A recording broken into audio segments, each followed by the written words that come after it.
बहुत निराश हो चुका था। उसे ये समझ नहीं आ रहा था कि वह क्या करे, किस तरह से अपने व्यापार को आगे बढ़ाए। तभी उसके पिता ने उससे कहा, बेटा कोई बात नहीं, इसी तरह से प्रयास करते रहो, आज नहीं तो कल सफलता अवश्य मिलेगी। सोनू ने अपने पिता की बात मानी और अपने व्यापार में और भी कड़ी मेहनत करने लगा। धीरे धीरे उसे सफलता मिलने लगी और फिर उसने रफ्तार पकड़ ली। देखते ही देखते केवल 3 सालों के अंदर वह एक बहुत बड़ा व्यापारी बन गया। अब उसके पास धन दौलत की कोई कमी नहीं थी।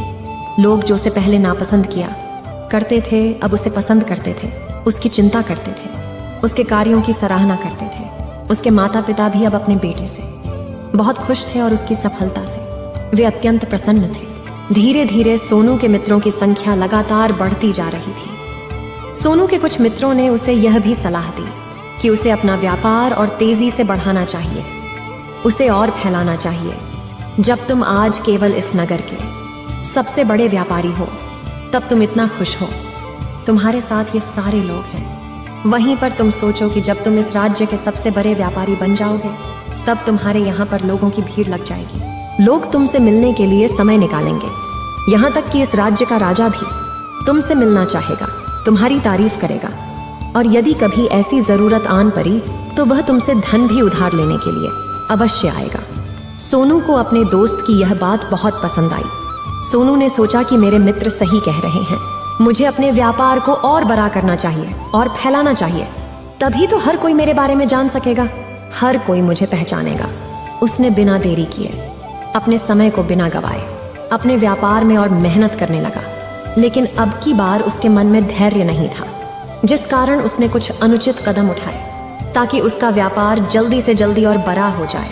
उसने कई लोगों से अधिक मात्रा में धन उधार ले लिया, जिससे उसके ऊपर अब काफी ऋण हो चुका था।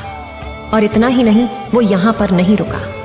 उसने अधिक से अधिक मुनाफा कमाने के चक्कर में अपने माल की गुणवत्ता को भी खराब कर दिया, जिससे अब उसके माल में वह बात नहीं रह गई थी जो पहले हुआ करती थी।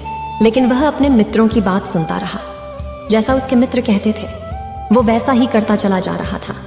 यहाँ तक कि उसने अपने व्यापार को और भी तीव्रता से बढ़ाने के लिए अपने दूसरे छोटे व्यापारियों के खिलाफ षड्यंत्र भी रचने शुरू कर दिए, जिस कारण उसके मन में अब पहले जैसा वह सुकून नहीं था। उसे अब रातों को नींद नहीं आती थी। वह केवल एक ही विचार में लगा रहता था कि किस तरह से उसका व्यापार पूरे राज्य में फैल जाएगा और वह इस राज्य का सबसे बड़ा व्यापारी बन जाएगा, जिस कारण वह दिन रात केवल इसी मेहनत में लगा रहता, वह किसका व्यापार जल्दी से जल्दी और बड़ा हो जाए। हालांकि उसके पास अब सब कुछ था, धन दौलत, अच्छा घर, गाड़ियां, नौकर चाकर, सभी सुख सुविधाएं। लेकिन उसके बावजूद भी वह उन चीजों का लाभ नहीं उठा पा रहा था, क्योंकि उसका पूरा ध्यान केवल अपने व्यापार को और उन्नति पर ले जाना था।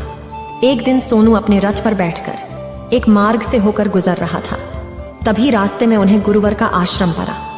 ये देखकर वह उन बौद्ध भिक्षु के पास गया और बौद्ध भिक्षु से कहने लगा, हे महात्मा, आपने कहा था कि जब मेरे जीवन में कोई असली दुख आए तब मैं आपके पास आऊं। इस कारण मैं यहाँ पर आया हूँ। आज मैं बहुत दुखी हूँ। मैं रातों को सो नहीं पाता। मेरे पास सब कुछ होते हुए भी मैं उनका लुत्फ नहीं उठा पाता। उसने अपनी सारी बातें एक एक करके उन बौद्ध भिक्षु को बता दी। तभी वह बौद्ध भिक्षु सोनू से कहते हैं, बेटा, जब तुम पहली बार आए थे तब भी तुम बहुत दुखी थे, लेकिन तब तुमने अपने दुख से क्या सीखा था? इसके जवाब में सोनू उन बौद्ध भिक्षु से कहता है, हे महात्मा, जब मैं अपने जीवन में कुछ नहीं कर पा रहा था, तब मैंने अपने दुखों से यह सीखा था कि केवल सोचने मात्र से कुछ नहीं होगा। उसके लिए हमें कुछ करना भी पड़ेगा, और केवल कोई कर्म करना ही हमें सफल नहीं बनाता, बल्कि उस कर्म को उसके अंजाम तक पहुंचाना हमें सफल बनाता है।